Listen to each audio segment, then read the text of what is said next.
আপনি যা কিছু চাওয়ার শুধু আল্লাহর কাছেই চান। এরপরে যদি না পান, এরপরে আবারও চান। এরপরে যদি না পান, তাহলে নামাজ পড়ে কান্না করে চান। তাহলে আল্লাহ কিন্তু অবশ্যই আপনাকে দেবেন। কারণ দুনিয়ার কোনো কিছুই আল্লাহর একটা সিগনেচার ছাড়া, একটা ইশারা ছাড়া কোনো কিছুই কিন্তু সম্ভব নয়।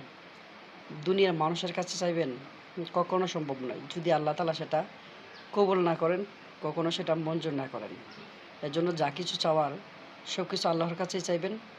আল্লাহ যেদিন আপনাকে ইশারা করে দিবে, যেদিন আপনার চাওয়াটা মঞ্জুর হয়ে যাবে, কবুল হয়ে যাবে, সেদিনই কিন্তু আপনি যে কোনো উসিলায়, কোনো মানুষের উসিলায় হোক বা আপনি অন্য কোনো মাধ্যমেই হোক, আপনি সেটা পেয়ে যাবেন।